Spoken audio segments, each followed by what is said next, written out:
penyakit adalah kegagalan mekanisme adaptasi suatu organisme untuk bereaksi secara tepat terhadap rangsangan atau tekanan sehingga timbul gangguan terhadap fungsi atau struktur organ atau sistem tubuh.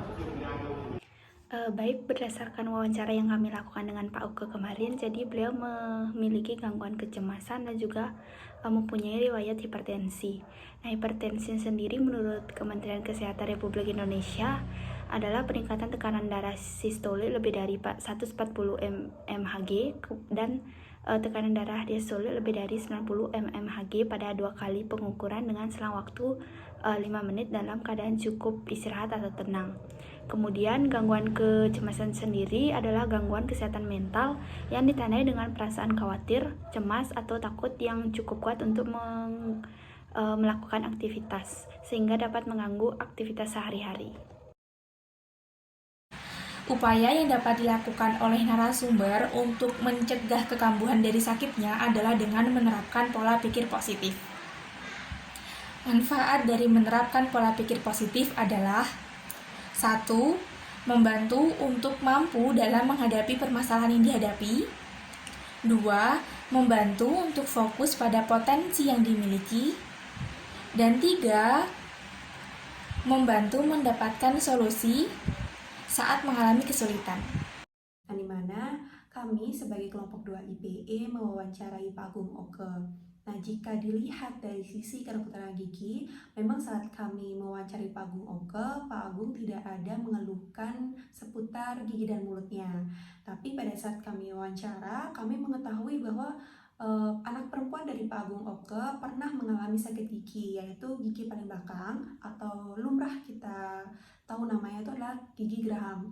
Nah, dimana jika di kedokteran gigi biasanya disebut dengan molar 3. Nah, memang sebagian besar orang pada gigi molar 3-nya itu ada yang tumbuh sakit dan ada yang tumbuh tapi tidak sakit dan tidak merasakan apa-apa.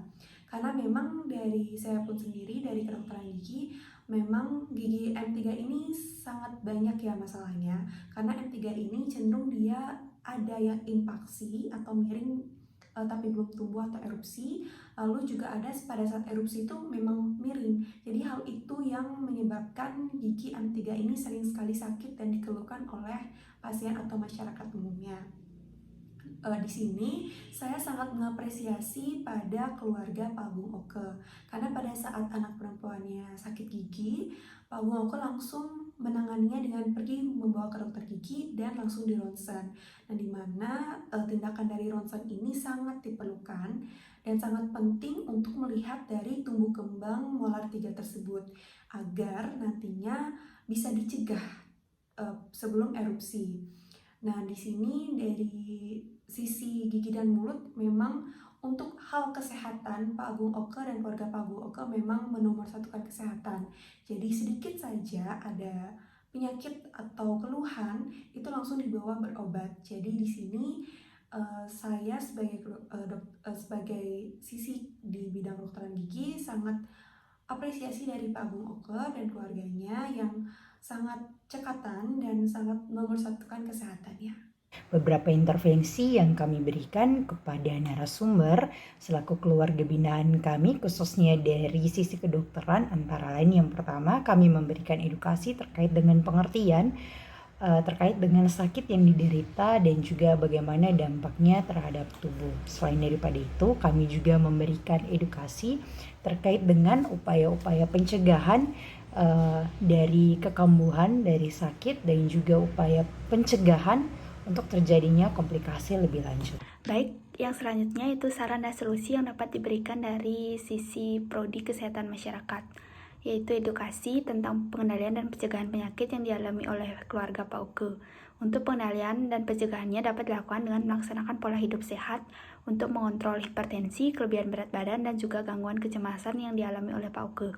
Kemudian menjaga pola makan, olahraga yang rutin, dan juga mampu mengelola stres untuk mencegah penyakit yang sama terjadi kepada anggota keluarga lainnya. Terima kasih. Karena pasien tidak mempunyai riwayat penyakit lain selain keluhan kecemasan berlebih, maka intervensi dari fisioterapi yang dapat diberikan kepada pasien yaitu breathing exercise. Di mana breathing exercise ini merupakan metode bernafas dengan cara khusus untuk memperbaiki dan meningkatkan kinerja dari organ tubuh, terutama di bagian paru-paru untuk meningkatkan kualitas hidup dan juga menghindari kecemasan. Selain itu juga intervensi yang dapat diberikan kepada pasien yaitu masas untuk merelaksasikan tubuh pasien. Adapun intervensi yang dapat seorang farmasi lakukan terkait penyakit pasien yakni berupa konseling dengan harapan nantinya akan diperoleh hasil yakni terkendalinya tekanan darah si pasien, kemudian berkurangnya faktor risiko sehingga kepatuhan berobat meningkat yang nantinya akan terjadi peningkatan kualitas hidup pasien. Jadi di sini saya akan menjelaskan terkait beberapa intervensi yang dapat diberikan oleh seorang perawat kepada pasien pada kasus tersebut.